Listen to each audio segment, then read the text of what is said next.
मंत्री गुलाबराव पाटलांनी राजीनामा द्यावा अशी मागणी सदाभाऊ खोत यांनी केली आहे। हर्षल पाटलांबद्दल गुलाबराव पाटलांचं वक्तव्य बेजबाबदार असल्याचंही सदाभाऊ खोत यांनी म्हटलंय।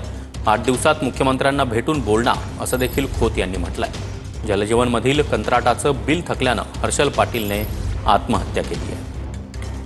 सिव्हिल इंजिनियर झालेली मुलं सब कॉन्ट्रॅक्टर म्हणून काम का करायला लागले? अरे तुम्ही त्याला कामच द्यायला तयार नाही। ठराविक लोकांना तुम्ही काम देता जी 10-10, 20-20 वर्ष लुटमार करतात आणि म्हणून यांनी सब कॉन्ट्रॅक्ट घेतलं आणि तुम्ही वर म्हणता तो आमचा कॉन्ट्रॅक्टर नव्हता। आणि म्हणून मी म्हटलं की गुलाबराव पाटलांनी या मुद्द्यावरती राजीनामाच द्यायला पाहिजे। जर तुम्ही तुमचं खातं कसं चाललेलं आहे, तुमच्या खात्यात कॉन्ट्रॅक्ट पद्धत कशी चाललेली आहे ह्याचा जर अभ्यास नसेल तर अशा मंत्र्यांना राहावं का त्या ह्याच्यावरती? आणि ही सगळी बाब मी मुख्यमंत्र्यांच्या कानावरती घालणार आहे, कारण मी त्या तालुक्यात राहतो, मी त्या खात्याचा मंत्री म्हणून काम केलेलं आहे। अरे मला अनुभव आहे ना त्या खात्याचा।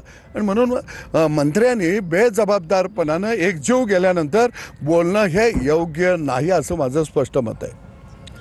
नक्कीच आपण पाहू शकता बेजबाबदारपणे वक्तव्य करणे हे मंत्र्यांना शोभत नाही आणि त्यांनी